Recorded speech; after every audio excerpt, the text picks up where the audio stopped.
Na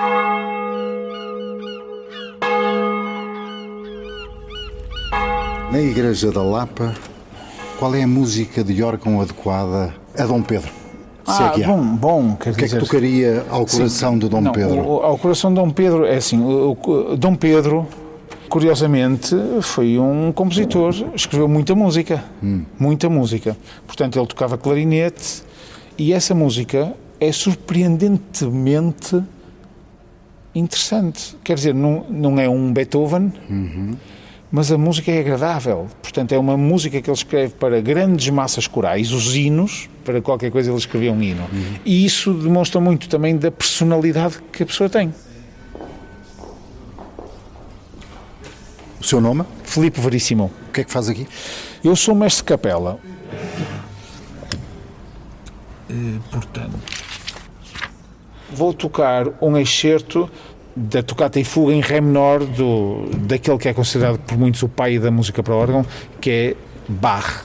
Tocata e Fuga em Ré menor.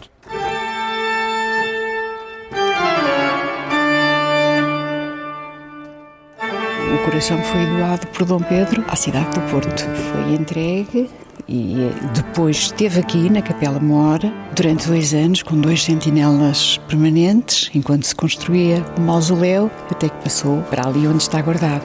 Vinha num escrínio em prata dourada, num estojo e depois numa caixa de mogno, fechado numa caixa de mogno. O seu nome? Manuela Rebelo, provedora da Venerável Irmandade Nossa Senhora da Lapa. Portanto, são necessárias 5 chaves, uma operação complexa, para se retirar o coração do mausoléu. E essas chaves estão no gabinete do Sr. Presidente da Câmara.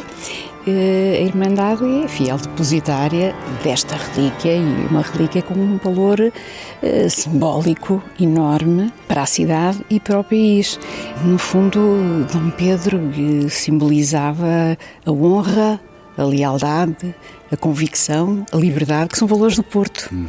O coração é muito grande. Coração generoso. É verdade, um coração generoso, um coração de amores e paixões, em todos os sentidos, pela vida, pela liberdade, pelas pessoas, pelas mulheres. E pelo Porto. E pelo Porto.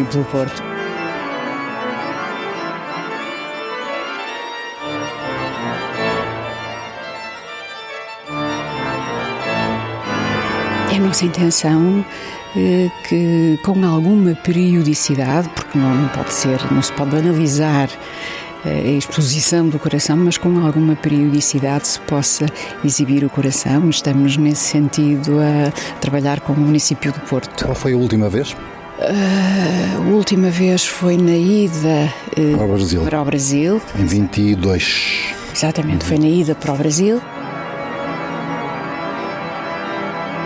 Quando o coração foi para o Brasil, ficou com o seu coração nas mãos, imagina. Claro que sim, claro que sim, claro que sim. Os brasileiros têm uma relação umbilical com Dom Pedro. Uma relação É o pai da pátria, não é? Pai da pátria. E isso manifesta-se. É emocionante vê-los apreciar e o quanto valorizam visitar aqui o coração de Dom Pedro, embora só desta forma simbólica, através de um mausoléu. Um comboio interregional com destino a Porto São Bento vai dar entrada na linha número 2.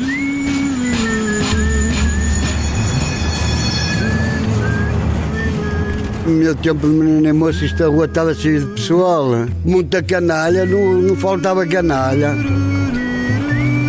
Então deixámos um carro estacionado naquela coisa antiga que até diz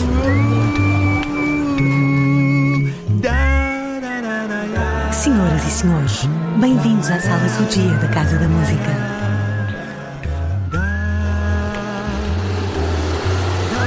Agora estamos aonde? No Irish. Cristina Trindade. Ai, não. Depois vamos Histórias do Porto.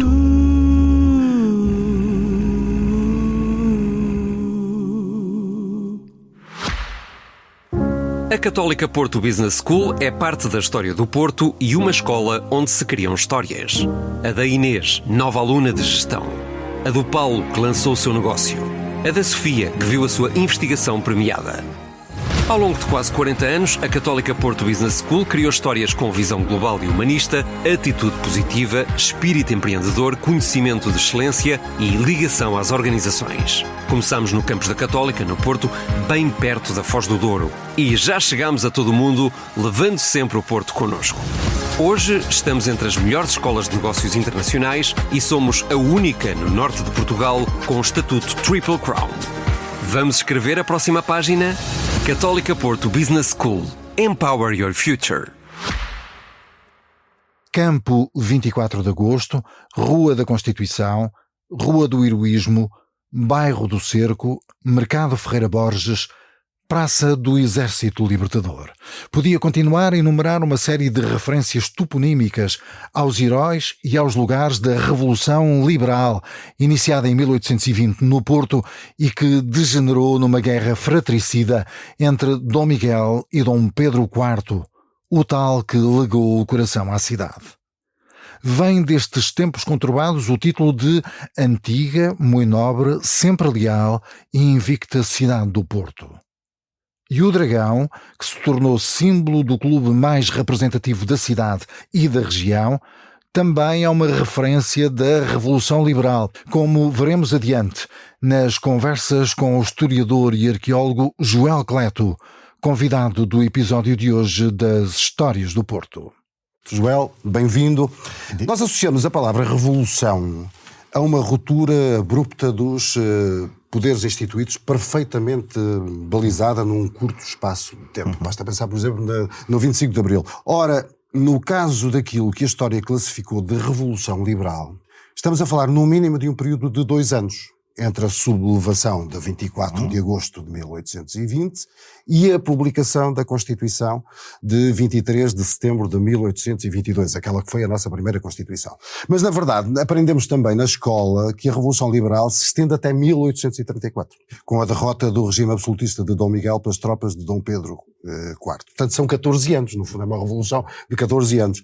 Revolução é, de facto, a expressão mais correta, ou estamos perante um longo processo de transição política que depois até degenerou numa guerra civil?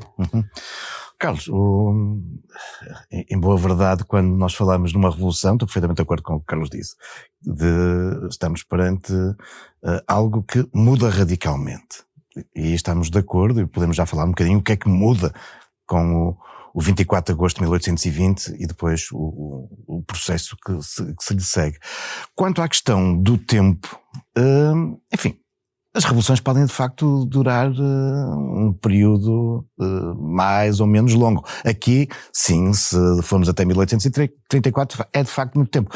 Mas repare, quando nós falamos no 25 de abril de 74, em boa verdade... Também temos o PREC. Temos o PREC, exatamente, o processo revolucionário em curso. Ou seja, mais de um ano depois ainda falávamos no PREC. E de algum modo podemos considerar, enfim, que a revolução, enquanto profunda alteração em relação ao regime anterior, se vai, de alguma forma, materializar com a Constituição de 1976, ou então até com a adesão de Portugal à então CEE, onde de facto, enfim, é o culminar desse conjunto de profundas transformações no país.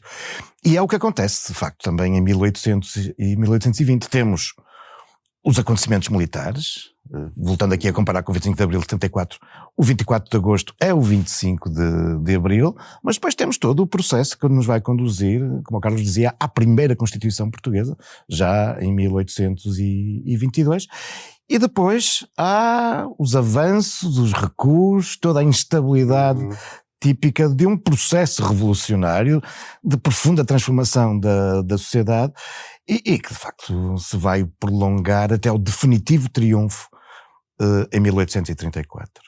Mas o definitivo triunfo de quê? E aqui é que vale a pena pensarmos bem, mas porque é que estamos a falar de uma revolução? Estamos a falar de uma profunda mudança na organização do Estado, mesmo nas mentalidades. Estamos a falar de algo tão profundo que o nosso Portugal contemporâneo, enfim, resulta muito dos acontecimentos desses anos. Ainda bebe desse tempo. A própria Constituição que temos hoje. A própria Constituição que temos hoje. Aliás, é muito interessante que a Constituição que sai da Revolução, a primeira Constituição, essa de 1822, é tão revolucionária, que acabou depois por suscitar, enfim, reações adversas, mas é uma Constituição tão evoluída que, curiosamente, havia princípios nessa Constituição que só voltarão a estar na Constituição portuguesa na nossa atual Constituição de 1976. Em democracia, portanto. Isto para percebermos o quão ela é, para a época, um corte e é uma revolução. Acho que vale a pena só recordarmos aqui que o que é que tínhamos antes, não é? Até 1820 o que nós tínhamos era, como na generalidade dos países ocidentais, nós tínhamos monarquias absolutas. Isto é, como o próprio nome indica, o rei tinha o poder absoluto. Ele podia decidir hoje de uma forma, amanhã diametralmente oposto do que tinha decidido no dia anterior, mas ele tinha o poder e ele podia, dessa forma, governava e exercia o poder. Ora, esta ideia de monarquia absoluta tinha sido posta em causa por duas grandes revoluções. Uma que nós geralmente não falamos muito, mas que foi fundamental, foi a Revolução Americana, aquela que conduz à independência dos Estados Unidos, e temos ali a vitória de um regime republicano assente numa Constituição. E depois temos, poucos anos depois, e essa sim, para nós, a Revolução Francesa, com os seus ideais de liberdade, igualdade e fraternidade, mas também com esse princípio básico, que é aquilo que depois vai acontecer nas revoluções liberais por toda a Europa, incluindo a nossa de 1820, que é um regime que termina com este poder absoluto do rei, que termina com os privilégios de uma parte da sociedade, da aristocracia, parte do clero, e um Estado que tem que se organizar em torno de dois esteios fundamentais, que são esses que chegam até os dias de hoje. E que são o quê? Por um lado, um documento onde esteja muito bem claro como é que o Estado se organiza, como é que isto funciona. Um documento onde esteja escrito os direitos e os deveres de cada um e que salvaguarde desde logo que todos são iguais perante a lei, terminando com esses privilégios e separando o poder judicial do poder executivo e do poder legislativo. E esse documento é uma Constituição. É isso que se grita em 1820 aqui nas ruas do Porto. É Constituição, é esse o anseio. Ora, mas quem é que redige a Constituição? O rei? Não, obviamente que não. Quem redige a Constituição tem que ser o povo. O povo representado através de um Parlamento. E, portanto, é este o grande corte, é esta a grande revolução. Um regime não centrado na figura do rei, com o poder absoluto, mas um regime assente numa Constituição e num Parlamento. Um regime constitucional e parlamentar. E essa é que é a grande revolução, essa é que é a grande diferença, o grande corte. Agora, claro, que demorou algum tempo, porque houve avanços e recuos. Estas são histórias do Porto e, portanto, nós vamos afunilar um bocadinho a conversa, que nos perdoem o resto dos ouvintes deste podcast, mas também já sabem ao que vem, são histórias do Porto. Mas antes disso, um breve enquadramento histórico. Em 1820, Portugal vive uma crise económica profunda. A família real está exilada no Brasil desde 1807, na sequência das invasões francesas. O país é governado por um conselho de regência cada vez mais maniatado pelos ingleses, que nos tinham vindo a apoiar como nossos velhos aliados na guerra peninsular contra o exército de Napoleão, precisamente. O mal-estar é latente e a revolta acaba por estalar no Porto a 24 de agosto de 1820. Porquê é que o Porto está na vanguarda das ideias liberais que vão ganhando este corpo de que já falou um pouco por toda a Europa e também nos Estados Unidos? Sim, há de facto, na gênese da Revolução de 1820 há fatores externos, enfim, estas influências das novas ideias que vêm da Europa, estas ideias liberais, e há fatores... Curiosamente, Joel, são ideias que bebem muito da tal Revolução Francesa, que é uma revolução que vem, que é de poucos anos antes, e vem do inimigo francês que nos invadiu por 3 vezes, não é? Claro, mas isso é, enfim, essa é uma questão muito, muito interessante e tem dado origem a muitas discussões. Por exemplo, é importante percebermos, geralmente, enfim, o nosso espírito um pouco mais nacionalista tende a ocultar isso, mas com as tropas de Napoleão vinham muitos portugueses. há uma importante componente portuguesa nas tropas de Napoleão, de muita gente que ainda não tinha percebido que esse jovem oficial que tinha assegurado, enfim, a sobrevivência do regime francês. É importante explicarmos que, na sequência da Revolução Francesa, as outras monarquias da Europa absolutistas se unem para derrubar a Revolução Francesa, para acabar com essa experiência revolucionária. E é nesse contexto que surge esse jovem oficial, Napoleão Bonaparte, que vai garantir a segurança e que a França não é invadida e que a Revolução não é derrotada.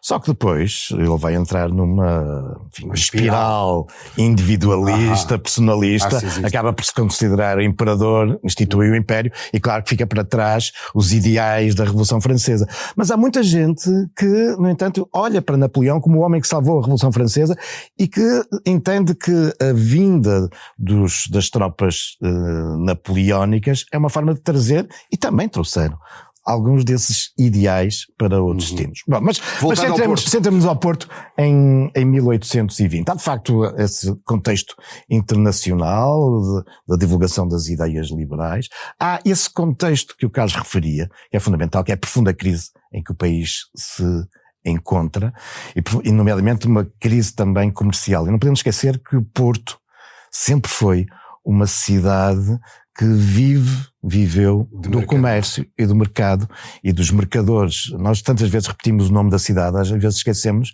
que o nome da cidade significa uma coisa, Porto. Foi como uma cidade portuária que o Porto nasceu, cresceu e se afirmou ao longo dos séculos. Deu nome ao vinho, inclusive. E também, claro. Mas é um porto, é uma cidade portuária. E, portanto, quando a atividade mercantil está condicionada, está em crise, obviamente isso reflete-se muito na satisfação da população, da burguesia mercantil. E os ingleses andavam sempre de olho no negócio. Claro. Pelo burgo, não é? E é aquilo também que o Carlos diz. E essa é outra componente também muito importante para esta crise. Já não bastava a crise económica e nós vivemos uma crise, claramente uma profunda crise política, porque os nossos velhos aliados ingleses, que em boa verdade vieram-nos auxiliar, porque importa dizer que os franceses queriam o bloqueio dos portos europeus à Inglaterra e, portanto, a Inglaterra está aqui a defender os seus interesses, não vem apenas pelos lindos olhos portugueses, mas os ingleses de facto ajudam-nos a correr com os franceses, mas depois ficaram eles cá. E como o Carlos dizia, desde o início das invasões francesas, que a corte se tinha mudado para o Rio de Janeiro.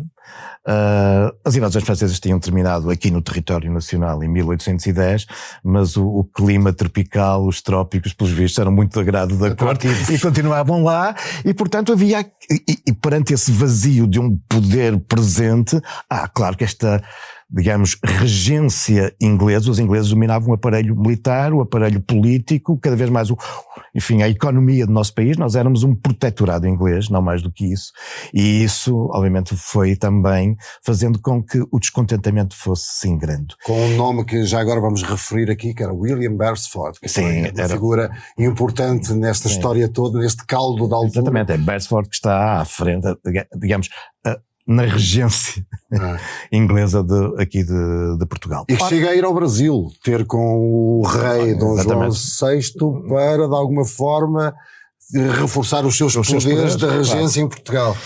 E óbvio, o poder militar, o poder político da Inglaterra é vaciladora nessa época.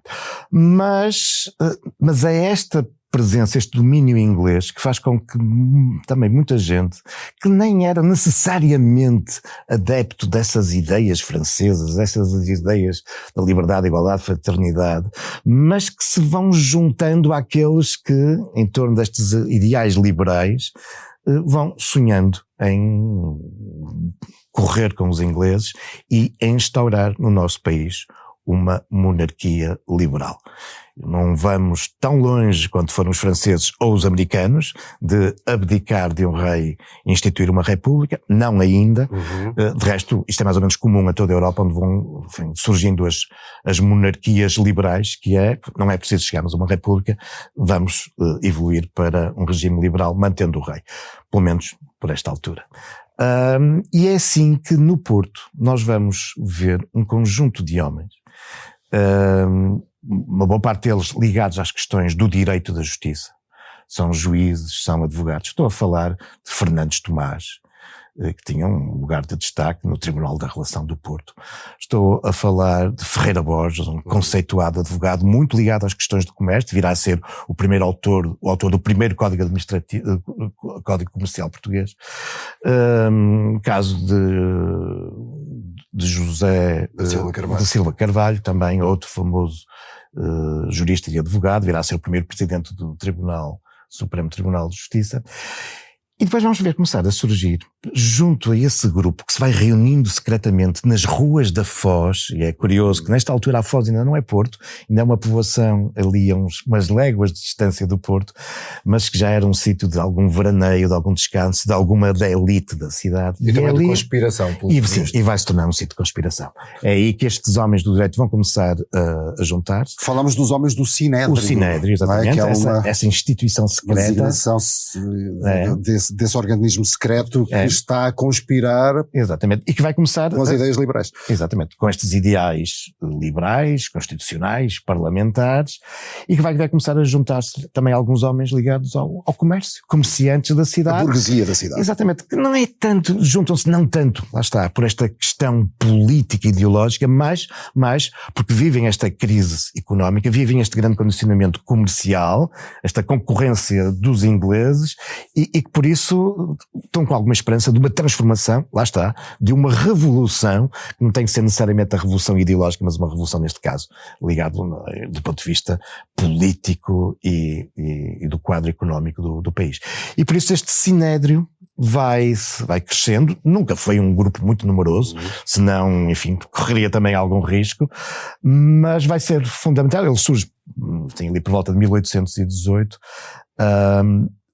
e vai ser fundamental, e isso só vai acontecer em 1820, é quando consegue também agregar a si militares, porque é impensável correr com os ingleses, derrubar o absolutismo, se não houver, obviamente, um envolvimento militar.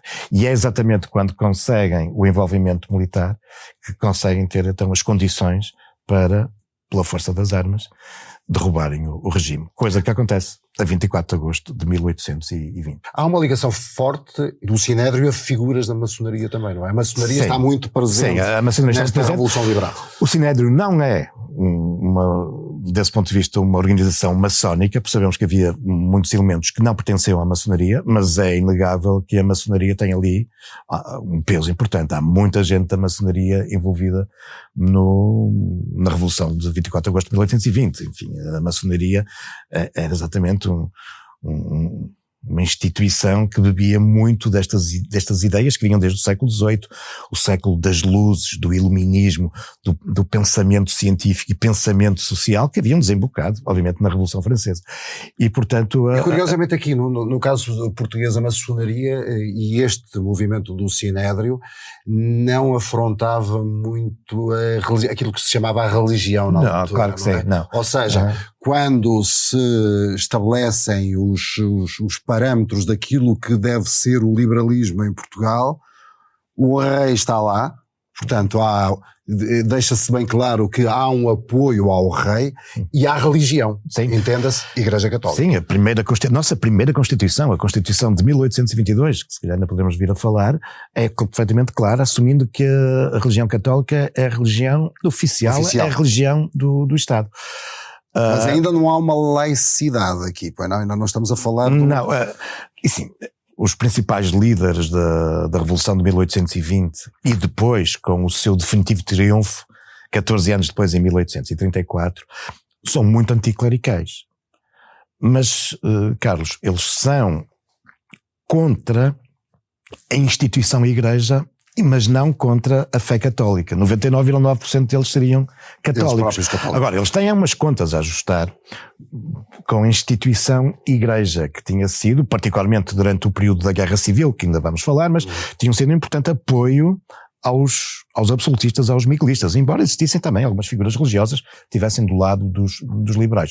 Por outro lado, se a crise económica era grande em 1820, em 1834 ela tinha-se agravado ainda mais, até fruto da Guerra Civil. E por isso, estamos daqui a dar um grande salto, mas quando em 1834, definitivamente triunfante, o regime liberal vai acabar com as ordens religiosas no nosso país, a extinção das ordens religiosas, e nacionalizar tudo que é mosteiro e convento, é obviamente aqui uma questão anticlerical, mas é também uma questão obviamente económica. Portanto, o país estava mergulhado numa profunda crise, os mosteiros e conventos tinham vastíssimas propriedades que são nacionalizadas e de imediato vendidas em asta pública para o Estado conseguir obter dinheiro. Mas, Carlos, desculpe, estou a avançar muito na história. Muito bem. A gente avançamos e recuamos. E agora vamos recuar então um bocadinho. E vou-lhe fazer um desafio para fazer uma reportagem 226 anos depois. Vamos ao dia exato de 24 de agosto de 1820. Reporte-me, por favor, o que é que se está a passar no Porto. Bom, o Porto lá está, já falamos sobre isso, mergulhado tal como o país, mas mergulhado numa grande crise, ansiando, enfim, que o rei regresse, deixe, enfim, a colónia sul-americana e regresse à metrópole.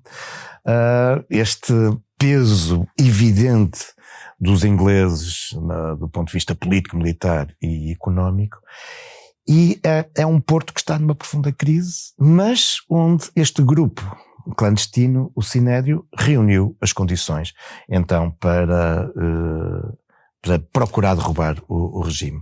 Tem agora apoio militar, apesar das pessoas hoje em dia, nomeadamente os portuenses, associarem muito estes acontecimentos de 24 de agosto a uma grande praça que existe no Porto que tem este nome, Campo 24 de Agosto, mas importa dizer que não foi aí que isso aconteceu. Nessa altura o Campo 24 de Agosto tinha um nome muito curioso, era o Campo de Mijavelhas e ficava na periferia da cidade. Porquê já agora só este prédio de Mijavelhas? Era um sítio, não sabemos exatamente, sabemos que é um sítio que tinha muita água, aliás ainda hoje quem desce à estação de metro do Campo 24 de Agosto vê lá um conjunto de imponentes vestígios arqueológicos de antigas arcas de água, canalização, enfim, tanques. Para quem não sabe, fica na zona do Bonfim. Na zona do Bonfim, e nessa altura era uma zona completamente periférica da cidade, onde se organizava as feiras do gado.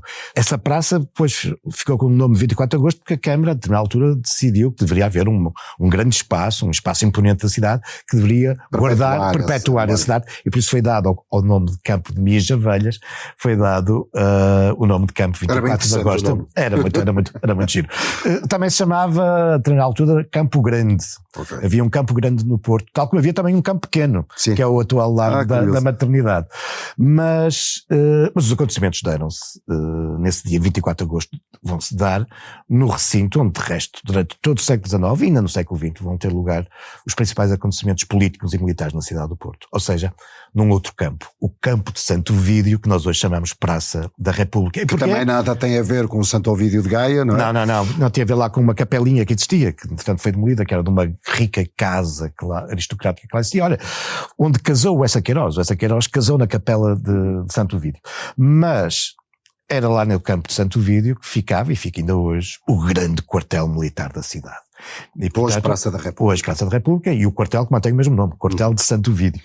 E é ali o epicentro, de facto, dos movimentos militares do 24 de agosto de 1820, como serão depois, no 31 de janeiro de 1890, como serão, enfim, todos os grandes acontecimentos militares que envolvem o Porto, porque era o quartel-general, o grande quartel-general da região norte, ainda era assim, nos finais do século XX, e é dali que saem, que é proclamado, então, este novo regime que exige ao rei Dom João VI que regresse do Brasil. É enviada uma carta onde, enfim, eu vou traduzir para a linguagem corrente, qualquer coisa do género, não é assim que está escrito, mas quer a Vossa Majestade fazer o favor de regressar à metrópole, para já nós fizemos esta revolução. Mas se quiser ficar aí no Brasil, se calhar fazemos com os franceses e podemos avançar para uma república. E portanto, por isso é que rapidamente o Dom João VI regressa aqui. Bom, a revolução tem um enorme sucesso. Sem derramamento de sangue. Sem derramamento de sangue. Enfim, vai ser secundada poucos dias, de imediato, também por Lisboa, e temos então as condições reunidas para, enfim, avançar com essa revolução, com essa profunda transformação da sociedade, e sim, na sequência do 1820 vamos ter então o fim dos privilégios da nobreza, pelo menos, enfim. É o que se deseja, é o que está escrito. Vamos ter a Constituição em 1822. Portanto, muito rapidamente, Carlos. E a Constituição, a primeira Constituição que resulta de um Parlamento, de uma Corte que é eleita, um Parlamento legislativo que vai redigir a Constituição, e onde estes homens do Sinédrio, e particularmente Fernandes Tomás, vai ter um papel importantíssimo. Fernandes Tomás, olha, por estes dias, já lá vai uns 2 ou 3 anos, existe aí um musical famosíssimo em Nova York, em torno do Hamilton, o homem que redige uma boa parte da Constituição americana, e nós temos o nosso Hamilton, que é o Fernandes Tomás. É ele que, em grande parte, redige grande parte da Constituição.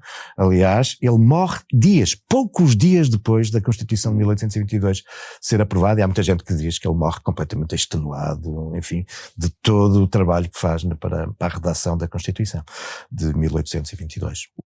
Os portuenses, no meio disto tudo, e no 24 de agosto, juntam-se à onda revolucionária, deixam-se estar em casa quietinhos. O que é que a história nos diz? A história diz-nos, claro que a história é sempre escrita pelos vencedores, mas existe uma longa tradição de revolta na cidade do Porto. Depois podemos falar sobre isso, mas há uma adesão popular. Não vamos falar de massas compactas, mas há uma adesão popular a esta ideia de uma Constituição, de um novo regime, de reclamar o regresso do rei ao reino. Claro que haverá sempre gente e vamos ver isso depois a seguir, que olha para este movimento revolucionário, enfim, de alguma forma apreensiva. Enfim, tem sido séculos a ver a figura do rei como o protetor, o decisor, e agora aquilo que se está aqui a impor, a defender, é que o rei agora passa a ser uma figura um pouco mais simbólica, e não ter o poder executivo e deliberativo que até aí possuía. E essa é uma das grandes novidades da Constituição de 1822, e há pouco dizíamos que há princípios na Constituição que sai desta Revolução de 22, que só voltaremos a ter em 1976 com a nossa Constituição. Por exemplo, a questão da soberania popular. Isto é, a Constituição de 1822 dizia que a soberania do país assenta no povo. O povo que, enfim, está representado através de eleições num Parlamento. E é esse Parlamento que, enfim, dirige o país, que faz cumprir a Constituição. Ora, mas ainda não temos, desculpa, só aqui um parênteses, ainda não temos aqui a história de um homem e um voto, ainda não se caminha nesse... Há um grande progresso, sim, claro que estamos longe. Ou seja, as eleições ainda não é aquilo que nós hoje temos. Ser. Não, claro que não, mas para a época... Não, nem se preconizava isso na altura, pois não? Não. Isto é, temos aqui uma grande evolução em relação ao que tínhamos antes, em que por simplesmente não havia eleições. Para a Constituição de 22 já há uma eleição, claro que, enfim, mas quem é que comparado com hoje, é muito, exatamente. Mas quem é que são os eleitores? Exatamente, é isso, é assim. Não votavam as mulheres, não votavam os criados, não votavam aqueles que eram considerados vadios, e a partir de uma altura só votam quem tem determinado, enfim, orçamento, quem tem determinados bens, enfim, os mais pobres estão excluídos. Bom, mas este é um percurso que vamos começar a fazer exatamente a partir aqui de 1820, não é? E não precisamos aqui estar a recordar que, por exemplo, as mulheres só começam a votar em Portugal depois de 25 de abril de 74.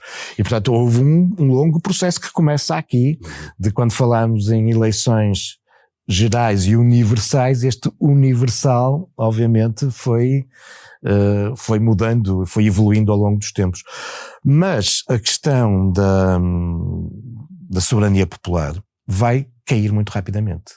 A Constituição que se segue, 1826, já vai, enfim, partilhar essa soberania entre o povo, representado em cortes, e o rei.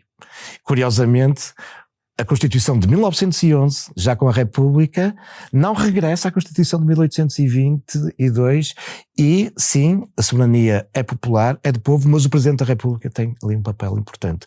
E depois, quando chegamos à Constituição do Estado Novo, de 1933, claro que a soberania popular é muito partilhada com o governo e com os representantes das corporações. E, portanto, só em 1976 é que regressamos de novo a esses ideais de 1822 em que, não, a soberania pertence à população.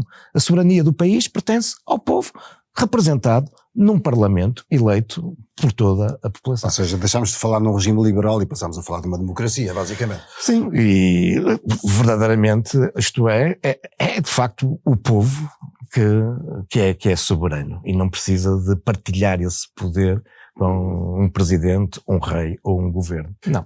Dom João VI acaba por aceder mesmo às reivindicações do Sinédrio e regressa efetivamente a Portugal. Exatamente. Na altura o Brasil também já estava, a situação também política era muito complicada, já havia todo um embrião da independência do Brasil, que é declarada a 7 de setembro de 1822, mas Dom João vem antes, vem a 5 de julho de 1821, jura a Constituição de 23 de setembro de 1822, eu peço desculpa a quem nos está a ouvir, isto são muitas datas, mas é importante situar, mas Portugal não fica pacificado, as coisas não ficam pacificadas, Dom João VI não consegue esse desidrato de pôr ordem na casa. Claro. O Dom João VI é interessante porque é simultaneamente o último rei absolutista e ao mesmo tempo é o primeiro rei liberal, não é? Portanto, ele parte para o Brasil ainda como príncipe regente, enfim, num Estado absolutista e agora regressa para um Estado que agora é liberal, tem uma Constituição, tem um Parlamento e ele vai jurar a Constituição. Agora, Carlos, de facto, o processo revolucionário é muito evoluído para a época, como há pouco falávamos, e vai criar muitas resistências. Bom, desde logo, por parte, obviamente, de muita gente que continua a defender um regime absolutista. Particularmente uma parte importante da aristocracia, da nobreza, que se vê agora desprovida de muitos dos direitos que possuía, dos privilégios que tinha. E mesmo dentro do movimento liberal, há setores mais moderados, mais conservadores, que não veem com bons olhos esta Constituição tão revolucionária e que têm algumas reservas. E volto a lembrar, há muita gente que se tinha juntado ao movimento revolucionário, não por causa dos ideais, mas por esta ânsia de recorrer com os ingleses, e também porque com a ânsia de que um regime liberal, com o liberalismo económico, mais do que o político, também se avança com uma série de transformações no país. Os ecos da industrialização, do desenvolvimento dos transportes, das comunicações, coisas que vêm lá de fora, era uma ânsia para a nossa burguesia mercantil e que com o regime absolutista não via as coisas serem concretizadas e por isso projetam isso, bom, vamos alterar politicamente o país e os liberais provavelmente vamos conseguir trazer todas essas transformações também desse plano, do ponto de vista da modernidade. Bom, e no próprio, já agora também deixa-me dizer, no próprio Palácio Real há uma resistência de alcova, não é? Porque exatamente. Dona Carlota Joaquina, claro, esposa do rei Dom João VI, era ela própria uma figura ligada aos ideais absolutistas, completamente, que depois se vai aliar ao seu filho Dom Miguel, que vai entrar em guerra com o irmão, precisamente em defesa desses ideais que se iam esbatendo. Exatamente. Se é verdade que Dom João VI, nunca saberemos se é contragosto ou não, mas, enfim, com o objetivo de segurar o país. Tinha boas intenções. Exatamente. E porque os revolucionários, sabe-se lá, os revolucionários poderiam avançar exatamente como tinham feito os franceses. E por isso ele regressa do Brasil, jura a Constituição, torna-se um rei liberal e com isto mantém, obviamente, a monarquia. Mas a esposa e o seu filho mais novo, Dom Miguel, continuam claramente partidários do antigo regime, do absolutismo régio. Dom João VI vai procurar conciliar, enfim, estar ali a meio termo entre liberais e absolutistas, mas de bom grado. De bom grado, ele vai, enfim, não vou dizer apadrinhar, mas apoiar aquela que vai ser um golpe do seu filho, Dom Miguel, logo em 1823, contra a Constituição de 22, que vai ser a Vila Francada. Aliás, o Dom João VI até entrega, enfim, a direção militar do país a Dom Miguel. E portanto, a Constituição de 22 está posta em causa,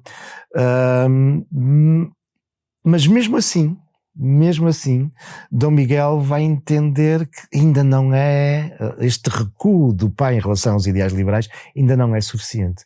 E meses depois, quase um ano depois, vai fazer uma nova intentona para definitivamente acabar com qualquer, enfim, sobrevivência dos ideais liberais, que virá a ser abrilada, que lhe corre mal e que o acabará por fazer ter que partir para o exílio. Para onde? Para a Áustria. A Áustria manter-se-á durante muito, muito tempo como uma monarquia absoluta e, portanto, era muitas vezes o destino dos monarcas absolutistas que, derrubados pelas revoluções liberais, se refugiavam na Áustria. Entretanto, Carlos, e se calhar adiantando aqui um pouco aqui a nossa história, Dom João VI morre. 1826. Exatamente. E aqui vamos ter um problema. Porque aquele que é o herdeiro, o filho mais velho, Dom Pedro, entretanto havia-se proclamado imperador do Brasil. Dom Pedro tinha passado grande parte da sua infância e da sua juventude no Brasil, não podemos esquecer, como já aqui foi referido, que é quando do início das invasões francesas a corte tinha mudado para o Brasil, e Dom Pedro vai ser uma figura importante no processo independentista brasileiro, que não cai do céu aos trambolhões, no fundo insere-se no que está a acontecer por todo o continente americano, dos Estados Unidos às potências, às colónias espanholas. Isto é, os colonos, sejam os colonos ingleses na América do Norte, sejam os colonos espanhóis na América do Sul, não estão nada contentes em ver que grande parte do dinheiro que recebem dos seus negócios tenham que ser pagos em impostos para a metrópole. E vão avançando com processos independentistas, porque obviamente não são os índios que lutam contra contra a Inglaterra, contra a Espanha, são, enfim, os colonos que lutam contra, enfim, a soberania das respectivas metrópoles. E, portanto, o Brasil insere-se neste contexto, o ideal da Revolução Americana, a independência em relação à Inglaterra, obviamente também vai ter aqui reflexos no Brasil, onde se vai sonhando numa independência contra os portugueses. Há um longo processo, seria toda uma outra conversa a termos, não é? O Tiradentes, a revolta de Minas Gerais e uma série de outras, mas depois de facto é com Dom Pedro, curiosamente um filho do rei de Portugal, mas que vai ali, enfim, enfileirar claramente e, enfim, de algum modo dar corpo a este espírito independentista e torna-se no primeiro imperador do Brasil. O pai morre e agora ele até poderia ficar com as duas coroas. Seria um pouquinho estranho, mas ele poderia ficar e ficou durante ali curtos meses, o tempo suficiente para regressar a Portugal, tentar definitivamente apaziguar esta efervescência que existia entre os liberais que querem regressar à sua Constituição de 1822, os absolutistas que estavam em crescendo, mesmo que Dom Miguel esteja no exílio, e Dom Pedro vai tentar resolver isto de duas formas, ainda por cima com muita gente ligado ao movimento absolutista que não reconhece a Dom Pedro a legitimidade para ser o rei de Portugal. Se ele tinha optado por ser, se ele tinha enfileirado esse processo da independência do Brasil, muito mal vista na metrópole. Sim, já que era brasileiro. Ficava lá como imperador, mas ele não tinha nada que ser o imperador, mas o rei de Portugal. Mas Pedro abdica para a filha, exatamente, para a Dona Maria II, a filha mais velha. Exatamente, é aí que eu vou chegar. O Dom Pedro é rei durante poucos meses e nesses meses ele vai tentar arranjar aqui uma solução para isto. E qual é a solução? Por um lado, uma Constituição, uma nova Constituição, uma carta muito mais moderada e que tenta desta forma captar, enfim, a simpatia dos absolutistas. É a tal Constituição que eu há pouco falava, que vai dizer, enfim, a soberania já não é só uma soberania popular do país, é uma soberania popular através das cortes, sim, mas onde o rei tem um papel muito importante. E Carlos, isto é muito curioso, porque Portugal consegue, é assim que muitas vezes isto é estudado pela historiografia europeia, Portugal num curto espaço de tempo passa daquela que é uma das mais avançadas constituições, a de 1822, para aquela que é considerada, muitas vezes pela historiografia europeia, como a mais absoluta. Isto é um contrassenso, porque obviamente nos regimes absolutistas não há constituições, mas a Constituição de 1826 é considerada a mais absolutista das constituições europeias, porque mantém de facto o rei com um papel muito importante. O que, se quisermos, seria depois uma outra reflexão, acabará por cavar a própria monarquia. Porque, Carlos, se o rei tivesse sido, enfim, colocado como queria a Constituição de 22, num aspecto meramente simbólico, os reis nunca teriam tido o papel que viram a ter depois na segunda metade do século XIX e não estarão por trás, por exemplo, da ditadura de João Franco, que vai acabar por levar à queda da monarquia. Isto é, se tivéssemos um rei que fosse meramente representativo, simbólico, até que ponto é que nós teríamos sentido necessidade de ter uma república. Pronto. Claro. Mas, de facto, é isso que o Dom Pedro faz em 1836. Uma nova Constituição muito mais moderada, procurando lançar pontes para os absolutistas. E, ao mesmo tempo, abdicando da coroa. Pronto, eu entrego ao país esta Constituição, mais moderada, tento aqui conciliar as coisas e, ao mesmo tempo, também não vou ser eu o rei, porque eu sou o imperador do Brasil, e vou deixar a coroa à minha filha, Dona Maria, que é menor, e é aqui que as coisas se vão complicar. Ela é menor e é preciso arranjar um regente para o reino, até que ela tenha idade para reinar. E, surpreendentemente, ou não, temos que pensar que o Dom Pedro está aqui a tentar conciliar o país, e ele vai chamar o seu irmão, que está no exílio, o seu irmão que é absolutista, ele vai convidar Dom Miguel para ser ele o regente. Até se planeia que Dom Miguel case com a sobrinha. Não seria a primeira vez. Na história de Portugal já tínhamos tido. Dona Maria I era casada com o tio. E, portanto, e esta é uma forma de tentar conciliar isso. Claro que exige a Dom Miguel que, tornando-se ele o regente, tem, no entanto, que manter o regime liberal. Ou seja, tem que manter as cortes, tem que respeitar esta nova Constituição. Claro que não é isso que vai acontecer. Dom Miguel não estava para aí vir. Dom Miguel até diz que sim, mas com o irmão no Brasil, regressa a Portugal. Era o que faltava. Exatamente. E mal chega a Portugal, dissolve as cortes, esquece a Constituição e proclama-se de novo rei absoluto. O absolutismo regressava ao nosso país. E daí a guerra foi um fósforo, porque Dom Pedro não gostou. Claro.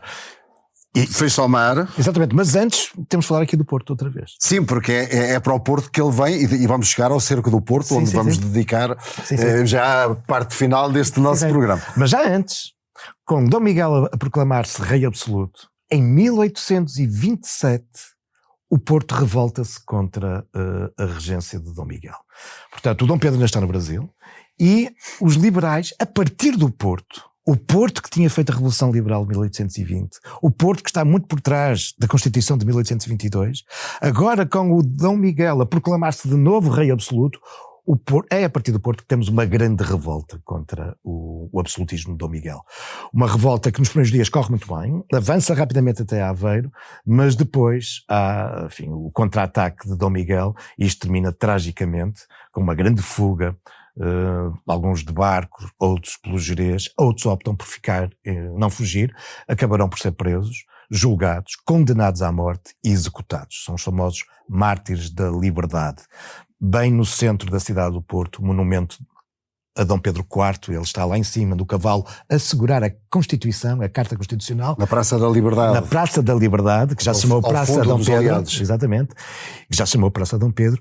E na base desse monumento temos uma listagem de todos aqueles que foram ali enforcados e decapitados naquela praça, os mártires da liberdade, que tem a ver com essa revolta em 1827. Ora, e há outras tentativas que vão falhando, e por isso sim, a partir do Brasil, o Dom Pedro acaba por decidir que tem que ser ele próprio a vir derrubar o irmão. E temos aqui uma coisa estranhíssima, pelo menos rara, que é um rei abdicar não de uma coroa, mas duas. Dom Pedro, que já tinha abdicado da coroa portuguesa para ser o imperador do Brasil, agora abdica também da coroa brasileira, entrega ao seu filho mais velho, será o Dom Pedro II do Brasil, e vem então para Portugal para derrubar a coroa, não para ficar com ela, mas para entregar à sua filha. Com escala nos Açores. Sim, ele vai primeiro para, em boa verdade, ele vai primeiro para a Europa, onde começa a organizar esse exército, onde vai ao encontro de muitos dos liberais que se tinham exilado, particularmente a partir dessa revolta que tinha havido no Porto em 1826. Tínhamos um famoso, que era o Almeida Garrett. Sim. Que vem a desembarcar com também ele, também aqui, exatamente. E lutar. Exatamente. Não lutou só com a pena, lutar também. Mas eles depois de facto vão para os Açores. Há muita gente que, além dos, há que dizer, mercenários que são contratados, gente com experiência de guerra, há muitos liberais que estavam exilados na Europa, e depois há também muitos, quando sabe, porque isto não é um segredo, toda a gente sabe que o Dom Miguel está nos Açores a preparar este exército, há muita gente que se vai juntar, e nomeadamente esses que o Carlos estava agora a referir, que são muitos jovens bacharéis, jovens estudantes da Universidade de Coimbra, vão mesmo formar o batalhão académico e que se vão juntar a Dom Pedro e que vão também desembarcar aqui nestes areais a 8 de julho de 1832. São muitas vezes designados como os 7.500, hoje sabemos que eram um pouco mais, eram cerca de 8.300. Também fica erradamente conhecido como o desembarque do Mindelo, porque entre esses jovens vem Alexandre Herculano, já não bastava o Garrett, também temos o Alexandre Herculano. O Alexandre Herculano que virá depois a ser considerado o pai da historiografia moderna portuguesa, uma nova visão histórica. Ora, e é Alexandre Herculano que escreve que foi o desembarque do Mindelo. E a partir daí todos os historiadores vão repetir este, enfim, não vou dizer um erro, porque aquilo que hoje se entende é que o desembarque não se deu numa única praia, e deu-se ali entre Pampelido, onde hoje temos, e é aí que desembarca Dom Pedro, nessa praia que tem um grande obelisco à memória do desembarque, e é por isso que chamamos a praia da memória, mas houve outros que desembarcaram um pouco mais a norte em Vila Chã, e outros que desembarcam mais a norte no Mindelo. Provavelmente o Alexandre Herculano desembarcou no Mindelo, e por isso chamou o desembarque Mindelo, mas sabemos que uma boa parte das tropas, incluindo Dom Pedro, desembarcaram na praia hoje da memória. E é o avanço para o Porto. Importa explicar... Onde é que se fixam no Porto? Sim. Onde é que fixam o quartel-general no Porto? Muito bem. Os liberais, claro. Claro, mas Carlos, deixa-me só dizer aqui mas porquê é que o Dom Pedro escolhe desembarcar no Porto? E isto é muito, muito interessante, porque uma vez mais tem a ver com o Dom Pedro quer desembarcar num sítio que sabe que logo à partida vai ter apoio. E portanto, o Porto que tinha feito a Revolução de 1820, o Porto que está por trás da Constituição de 22, o Porto que se tinha revoltado em 1827, ele acha que se desembarcar perto do Porto, desembarcar no Porto não pode. A cidade do Porto nunca foi ao longo da sua história atacada por barcos. A entrada na Barra do Douro é dificílima, é perigosíssima, e por isso o Porto é um porto seguro, curiosamente, porque tem uma barra muito perigosa. Mas ele tenta desembarcar o mais perto possível do Porto. Também por um outro motivo. Portanto, como eu dizia, toda a gente sabe que ele vai atacar o Dom Miguel. E por isso ele pensa, e pensa bem, que o Dom Miguel está à espera dele em Lisboa.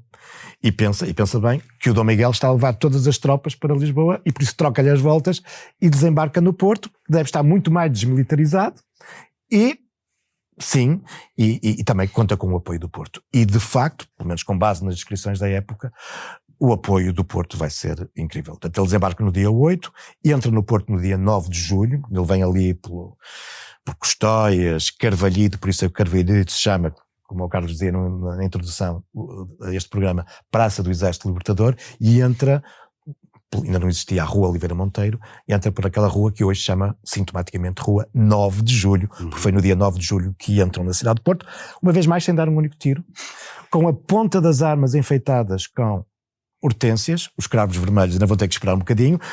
Estamos em julho, o azul é o azul da Casa de Bragança, é o azul de Dom Pedro, e por isso a ponta das espingardas vêm todas enfeitadas. Essa tradição das flores, as nossas revoluções floridas, as nossas revoluções floridas, já aí, e portanto sem dar um tiro, e com uma enorme adesão popular, conta-se, se calhar com algum exagero, que ao longo da Rua de Sedufeita são colocadas colchas nas varandas enquanto o exército liberal vai entrando. Talvez haja aqui algum exagero, o Porto tinha conhecido, poucos anos antes, a ocupação francesa durante a segunda invasão francesa. O Porto sabia o que é estar cercado e já se previa que a cidade pudesse vir a ser atacada.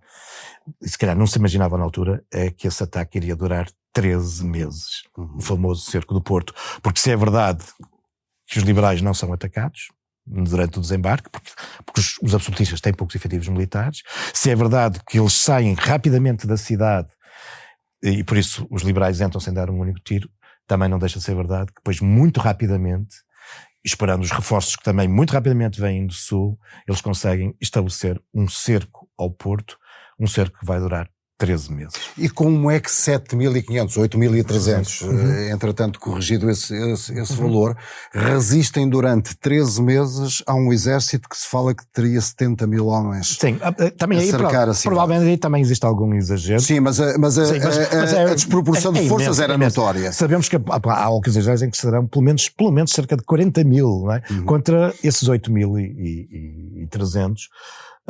E a explicação é muito fácil. Não é? Como é que um exército de 8.300 resiste a esse cerco, ao mesmo tempo que há dificuldades de abastecimento, porque a cidade está cercada, a cidade é diariamente atacada, bombardeada.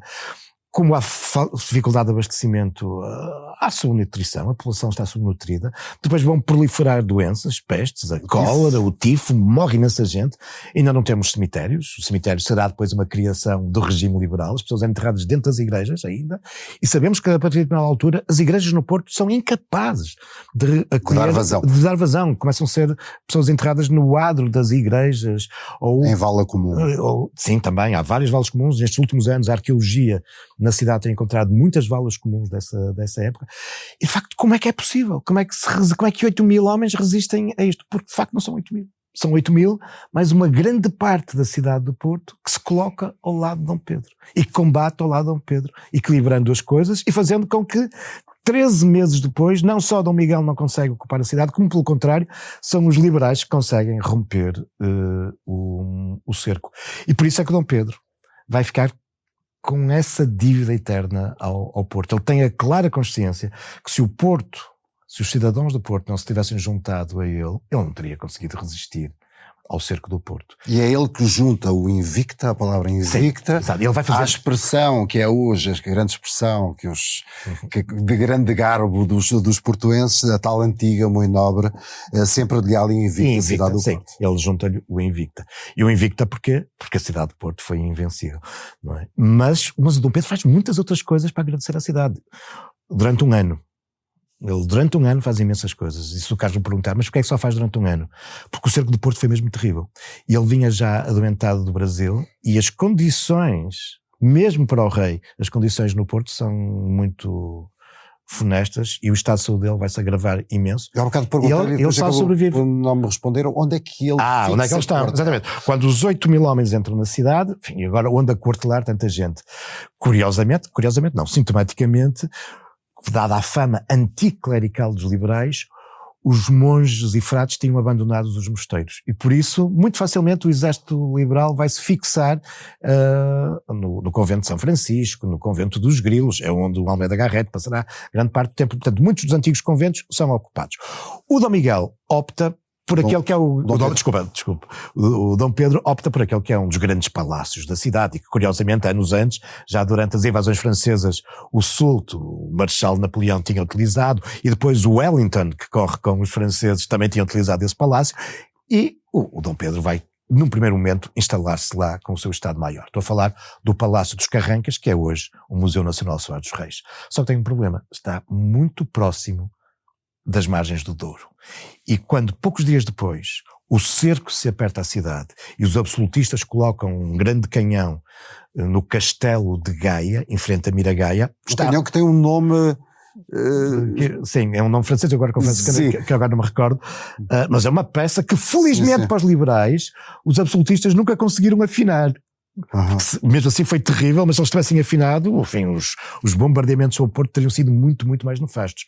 Mesmo assim, foram suficientes, enfim, a afinação foi suficiente para que as bombas começassem a atingir o Palácio dos Carrancas e Dom Pedro acaba, de início ainda tenta lá ficar, mas diz, há uma noite em que, enfim, o estuque do teto lhe cai todo na cama e ele decide que vai então viver para um sítio mais afastado, mais para o interior da cidade e vai para o início da Rua de Sedufeita. Aliás, a Rua de Sedufeita torna-se no centro político do país nessa altura, porque não é só o Dom Pedro que lá vive, estão lá também todo o seu Estado-Maior, todos os ministros, os ministérios, a Câmara Municipal do Porto passa para a Rua da Torrinha, portanto, tudo para estarem a salvo dos bombardeamentos. E, Carlos, é isto também que faz com que durante esse ano o Dom Pedro, para ir à missa ou às cerimónias religiosas, vá utilizar uma igreja que fica ali perto e que está a salvo dos bombardeamentos, que é a Igreja da Lapa. E é por isso que quando, um ano depois, Dom Pedro morre, e já depois de ter feito muitas coisas pelo Porto, podemos depois rapidamente falar de algumas delas, mas a mais pungente, a forma mais pessoal como ele quis agradecer ao Porto foi, como todos nós sabemos, ele quis que o seu coração fosse entregue à cidade. E o coração, depois do rei morrer, é retirado e é entregue ao Porto. E quando se tem que decidir onde colocar o coração do rei, bom, numa igreja. Mas que igreja? Na Catedral? Na Misericórdia? Ele chegou a ser provedor da Misericórdia durante o cerco do Porto? Não, mas eram igrejas que ele não frequentava. A igreja que ele frequentava durante o cerco era a Igreja da Lapa, e é por isso que foi para a Igreja da Lapa que o coração de Dom Pedro lá foi. Mas deixa-me só terminar, só porque hoje na cidade as pessoas não têm consciência disso, mas o Dom Pedro agradeceu de muitas formas ao Porto, não só, enfim, atribuindo o título de Invicta, não só deixando o seu coração, mas é ele que cria um grande museu nacional no Porto, um primeiro museu de arte pública do nosso país, que mais tarde se chamará Museu Nacional Sós dos Reis. É Dom Pedro que o cria no Cerco do Porto. Cria uma grande biblioteca no Porto, uma das maiores do país, é hoje a Biblioteca Pública Municipal do Porto. Oferece às mulheres da cidade, para as compensar pelas tristezas que estão decorrentes do cerco, oferece-lhes o primeiro jardim público da cidade. Até aí não havia jardins públicos, havia jardins privados, que é o Jardim de São Lázaro. E é ele que cria também... Junto à biblioteca. E é ele que cria também um título nobiliárquico, pode ser um bocadinho estranho. Então o Porto, que sempre foi muito burguês, nunca gostou tanto da presença dos nobres, e cria o título de Duque do Porto, sim, mas não é um nobre qualquer. O Duque do Porto é o segundo filho dos reis de Portugal. O filho mais velho é o Duque de Bragança, já era há muito tempo, mas a partir daqui, e esta é uma forma da família real agradecer ao Porto, o segundo filho dos reis de Portugal passa a ser o Duque do Porto. E se acontecer alguma coisa ao rei de Portugal, e não tiver descendentes, é o Duque do Porto que herda a coroa, e aconteceu pouco tempo depois. Dom Pedro V, neto de Dom Pedro IV, morre sem descendência, e é o seu irmão, Duque do Porto, Dom Luís, que se torna o rei de Portugal. E é por isso que o brasão da cidade do Porto ganha nessa altura uma coroa de Duque, mas para dizer que não é um nobre qualquer, da coroa de Duque sai um elemento que desde a primeira dinastia, particularmente na quarta dinastia, era um símbolo da família real portuguesa, o dragão. E é por isso que as armas da cidade do Porto vão passar a partir daí a ter o dragão. É verdade que em 1940 a ditadura de Salazar faz uma profunda alteração ao brasão da cidade. Tudo que cheirava a liberalismo, a combate do Porto pela liberdade, a coroa com o dragão, o coração de Dom Pedro IV, tudo isso sai do brasão da cidade, até uma coisa que vinha do absolutismo, que eram as duas torres da cidade que estão no brasão, uma tinha uma espada e outra tinha uma bandeira que representava o papel do Porto na libertação da primeira invasão francesa. Foi o Porto que se revoltou contra os franceses e dá início ao fim da primeira invasão francesa. O Estado Novo, em 1940, retira todos esses símbolos. Porque percebe o Estado Novo e percebe quem vem antes do Estado Novo que os ideais liberais do Porto e dos portuenses perduram. Exatamente. E se manifestaram em várias... Claro, nós hoje estivemos aqui a falar de várias revoluções ou evoluções. Falámos hoje de 1820, falámos do cerco do Porto em 1832, 1833, mas podíamos falar antes. Este espírito liberal, este espírito de combate pela liberdade, pela sua autonomia, do Porto contra o poder, vinha, por exemplo, na Idade Média, quando o Porto se revoltava contra o seu senhorio, que era nada mais nada menos que o bispo, que chegava a lançar a excomunhão sobre a cidade, e mesmo assim a população revoltava-se, sendo excomungado na Idade Média, e no entanto o Porto revoltava-se contra o seu senhorio. O Porto vai ter um papel importantíssimo na Revolução de 1383-85, a única vez em que colocamos um bastardo, um filho ilegítimo no trono, mas era isso, ou perder a independência, e o Porto foi fundamental para que Dom João I se tornasse rei de Portugal. E depois da vitória liberal, será o Porto que em 1836, com Passos Manuel, definitivamente avançam com as ansiadas reformas, recupera de novo, por pouco tempo, a Constituição de 1822, e é o Porto que estará depois por trás da regeneração, da patuleia, é o Porto que elege o primeiro deputado republicano às Cortes, é o Porto que tenta pela primeira vez implantar a República no nosso país.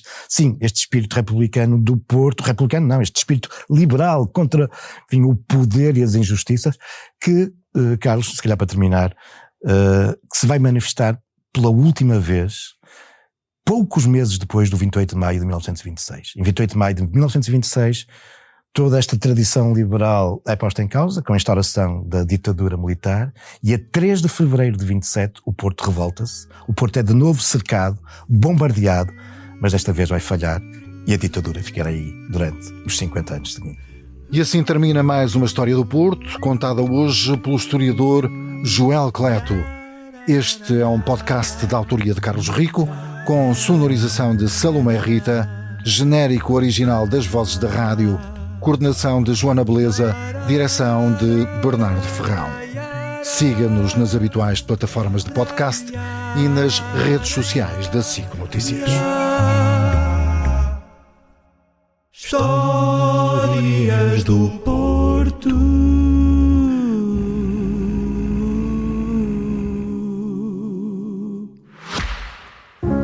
Católica Porto Business School é parte da história do Porto e uma escola onde se criam histórias.